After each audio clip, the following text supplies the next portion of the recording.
Autobiography of a Yogi by Paramahamsa Yogananda.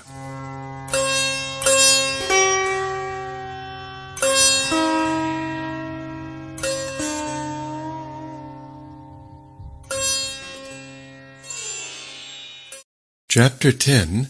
I Meet My Master, Sri Yukteswar. Mukunda has just graduated from high school. In my new dignity, I was now openly planning to leave home. Together with a young friend, Jitendra Muzumdar, I decided to join a Mahamandal hermitage in Benares and receive its spiritual discipline. A desolation fell over me one morning at thought of separation from my family. Since mother's death, my affection had grown especially tender for my two younger brothers, Sananda and Vishnu. I rushed to my retreat, the little attic which had witnessed so many scenes in my turbulent sadhana. After a 2-hour flood of tears, I felt singularly transformed, as by some alchemical cleanser. All attachment disappeared. My resolution to seek God as the friend of friends set like granite within me. I quickly completed my travel preparations. I make one last plea. Father was distressed as I stood before him for a final blessing. Do not forsake me and your grieving brothers and sisters. Revered Father, how can I tell my love for you? But even greater is my love for the Heavenly Father, who has given me the gift of a perfect Father on earth. Let me go, that I someday return with more divine understanding. With reluctant parental consent, I set out to join Jitendra. Already in Benares at the hermitage. On my arrival, the young head Swami, Kriyananda, greeted me cordially. Tall and thin, of a thoughtful mien, he impressed me favorably. His fair face had a Buddha-like composure. I was pleased that my new home possessed an attic where I managed to spend the dawn and morning hours. The ashram members, knowing little of meditation practices, thought I should employ my whole time in organizational duties. They gave me praise for my afternoon work in their office. "Don't try to catch God so soon." This ridicule from a fellow resident accompanied one of my early departures toward the attic. I went to Dayananda, busy in his small sanctum overlooking the Ganges. "Swamiji, I don't understand what is required of me here. I am seeking direct perception of God. Without Him, I cannot be satisfied with affiliation or creed or performance of good works." The orange-robed ecclesiastic gave me an affectionate pat.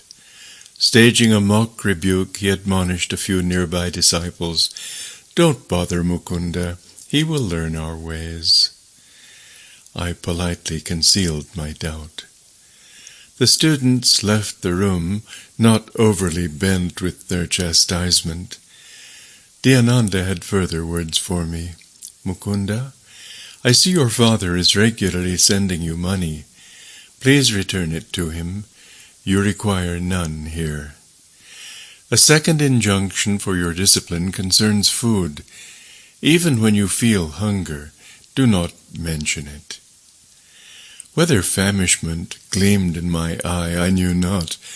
That I was hungry, I knew only too well. The invariable hour for the first hermitage meal was 12 noon. I had been accustomed in my own home to a large breakfast at 9 o'clock. The 3-hour gap became daily more interminable. Gone were the Calcutta years when I could rebuke the cook for a 10-minute delay. Now I tried to control my appetite. One day I undertook a 24-hour fast. With double zest I awaited the following midday. "Dayanandaji's train is late. We are not going to eat until he arrives." Jitendra brought me this devastating news. As a gesture of welcome to the Swami, who had been absent for 2 weeks, many delicacies were in readiness. An appetizing aroma filled the air. Nothing else offering, what else could be swallowed except pride over yesterday's achievement of a fast? Lord, hasten the train. The heavenly provider, I thought, was hardly included in the interdiction with which Kriyananda had silenced me. Divine attention was elsewhere, however. The plodding clock covered the hours. Darkness was descending as our leader entered the door. My greeting was one of unfeigned joy. Kriyanandaji will bathe and meditate before we can serve food. Jitendra approached me again as a bird of ill omen. I was in near collapse. My young stomach, new to deprivation, protested with gnawing vigor. Pictures I had seen of famine victims passed wraith-like before me. The next Benares death from starvation is due at once in this hermitage, I thought. Impending doom averted at 9 o'clock. Ambrosial summons. In memory that meal is vivid as one of life's perfect hours. Intense absorption yet permitted me to observe that Kriyananda ate absent-mindedly. He was apparently above my gross pleasures. Swamiji, weren't you hungry? Happily surfeited, I was alone with the leader in his study. Oh, yes. I have spent the last 4 days without food or drink. I never eat on trains, filled with the heterogeneous vibrations of worldly people. Strictly I observe the Shastric rules for monks of my particular order. Certain problems of our organizational work lie on my mind. Tonight at home I neglected my dinner. What's the hurry? Tomorrow I'll make it a point to have a proper meal. He laughed merrily. Shame spread within me like a suffocation, but the past day of my torture was not easily forgotten. I ventured a further remark. Swamiji, I am puzzled. Following your instruction, suppose I never asked for food, and nobody gives me any. I should starve to death. Die, then. This alarming counsel split the air. Die if you must, Mukunda. Never admit that you live by the power of food and not by the power of God. He who has created every form of nourishment, he who has bestowed appetite, will certainly see that his devotee is sustained. Do not imagine that rice maintains you, or that money or men support you. Could they aid if the Lord withdraws your life breath? They are his indirect instruments merely. Is it by any skill of yours that food digests in your stomach? Use the sword of your discrimination, Mukunda. Cut through the chains of agency and perceive the single cause. I found his incisive words entering some deep marrow. Gone was the age-old delusion by which bodily imperatives outwit the soul. There and then I tasted the Spirit's all-sufficiency. In how many strange cities in my later life of ceaseless travel did occasion arise to prove the serviceability of this lesson in a Benares hermitage. The sole treasure which had accompanied me from Calcutta was the sadhu's silver amulet bequeathed to me by my mother. Guarding it for years, I now had it carefully hidden in my ashram room. To renew my joy in the talismanic testimony, one morning I opened the locked box. The sealed covering untouched, lo, the amulet was gone. Mournfully I tore open its envelope and made unmistakably sure it had vanished, in accordance with the sadhu's prediction, into the ether whence he had summoned it. My relationship with Dayananda's followers grew steadily worse. The household was alienated, hurt by my determined aloofness. My strict adherence to meditation on the very ideal for which I had left home and all worldly ambitions called forth shallow criticism on all sides. Torn by spiritual anguish, I entered the attic one dawn, resolved to pray until answer was vouchsafed. Merciful Mother of the Universe, teach me thyself through visions, or through a guru sent by thee. The passing hours found my sobbing pleas without response. Suddenly, I felt lifted as though bodily to a sphere uncircumscribed. Thy Master cometh today. A divine womanly voice came from everywhere and nowhere. This supernal experience was pierced by a shout from a definite locale. A young priest, nicknamed Habu, was calling me from the downstairs kitchen. Mukunda, enough of meditation! You are needed for an errand! Another day I might have replied impatiently. Now I wiped my tear-swollen face and meekly obeyed the summons. Together Habu and I set out for a distant marketplace in the Bengali section of Benares. The ungentle Indian sun was not yet at zenith as we made our purchases in the bazaar.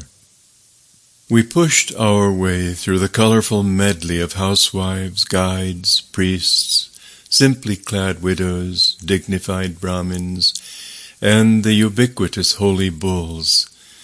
Passing an inconspicuous lane, I turned my head and surveyed the narrow length.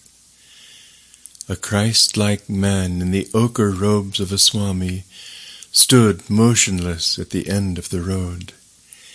Instantly and anciently familiar he seemed. My gaze fed hungrily for a trice. Then doubt assailed me. You are confusing this wandering monk with someone known to you, I thought. Dreamer, walk on. After 10 minutes, I felt heavy numbness in my feet. As though turned to stone, they were unable to carry me further.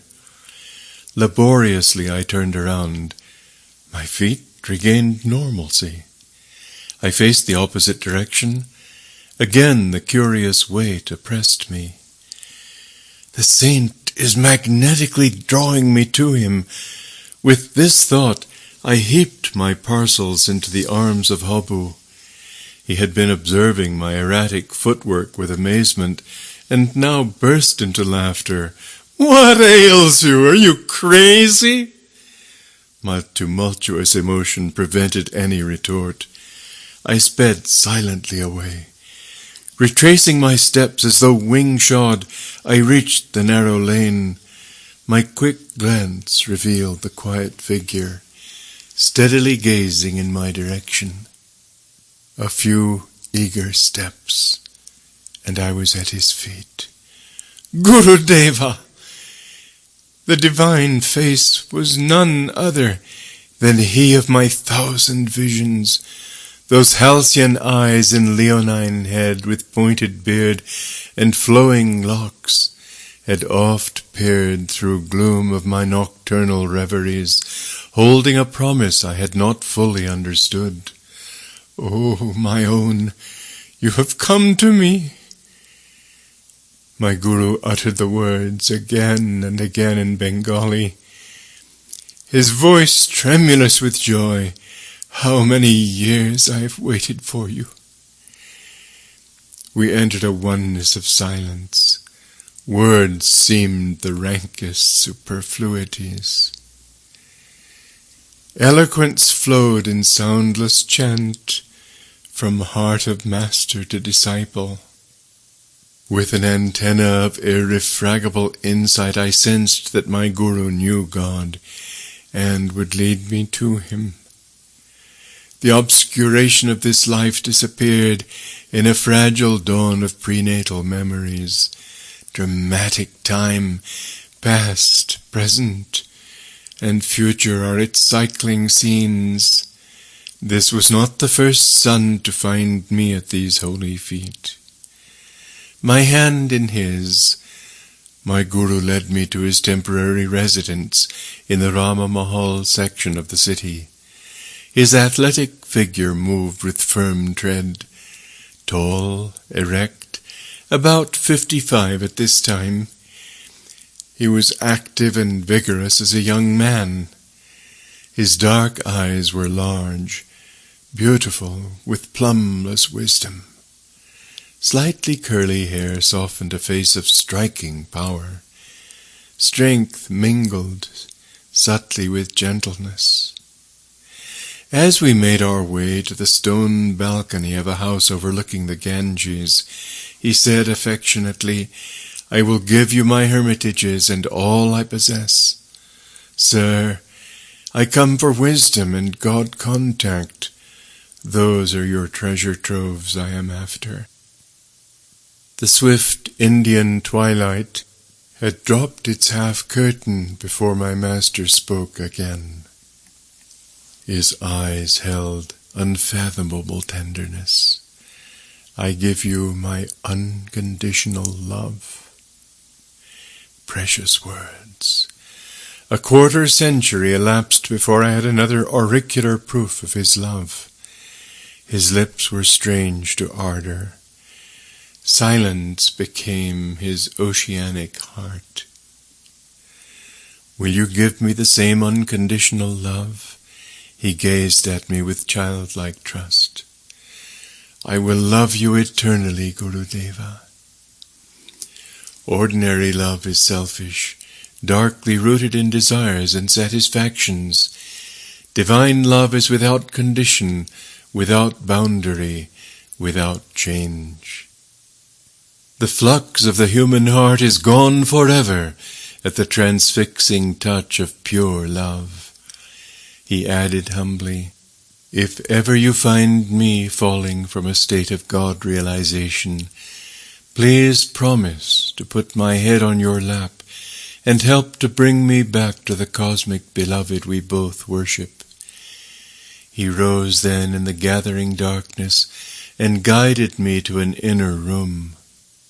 As we ate mangoes and almond sweetmeats, he unobtrusively wove into his conversation an intimate knowledge of my nature.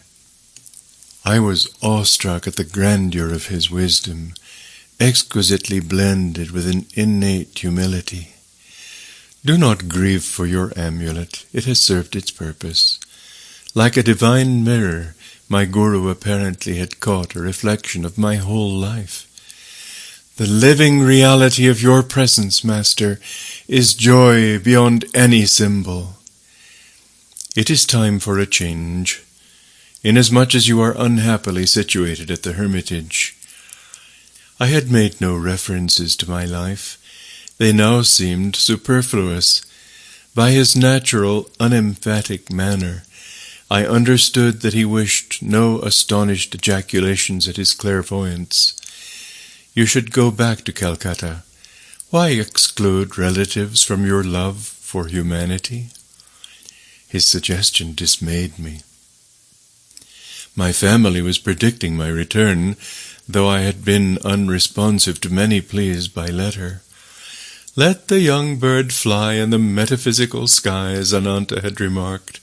"His wings will tire in the heavy atmosphere. We shall yet see him swoop toward home, fold his pinions, and humbly rest in our family nest." This discouraging simile fresh in my mind, I was determined to do no swooping in the direction of Calcutta. "Sir, I am not returning home, but I will follow you anywhere. Please give me your address and your name." "Swami Sri Yukteswar Giri. My chief hermitage is in Serampur on Raighat Lane. I am visiting my mother here for only a few days."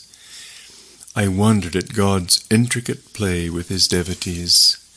Serampur is but 12 miles from Calcutta, yet in those regions I had never caught a glimpse of my Guru. we had had to travel for our meeting to the ancient city of Kashi, which is Benares, hallowed by memories of Lahiri Mahashai. Here too the feet of Buddha, Shankaracharya, and other Yogi Christs had blessed the soil. You will come to me in 4 weeks. For the first time Sri Yukteswar's voice was stern. Now I have told my eternal affection, and have shown my happiness at finding you. That is why you disregard my request. The next time we meet, you will have to reawaken my interest. I won't accept you as a disciple easily. There must be complete surrender by obedience to my strict training. I remained obstinately silent. My guru easily penetrated my difficulty. Do you think your relatives will laugh at you? I will not return. You will return in 30 days. Never. Bowing reverently at his feet, I departed without lightening the controversial tension. As I made my way in the midnight darkness, I wondered why the miraculous meeting had ended on an inharmonious note. The dual scales of Maya that balance every joy with a grief. My young heart was not yet malleable to the transforming fingers of my guru. The next morning I noticed increased hostility in the attitude of the hermitage members. My days became spiked with invariable rudeness. In 3 weeks Kriyananda left the ashram to attend a conference in Bombay. Pandemonium broke over my hapless head. Mukunda is a parasite, accepting hermitage hospitality without making proper return. Overhearing this remark, I regretted for the first time that I had obeyed the request to send back my money to Father. With heavy heart, I sought out my soul friend, Jitendra. I am leaving. Please convey my respectful regrets to Dayanandaji when he returns. I will leave also. My attempts to meditate here meet with no more favor than your own. Jitendra spoke with determination. I have met a Christ-like saint. Let us visit him in Serampore. And so the bird prepared to swoop perilously close.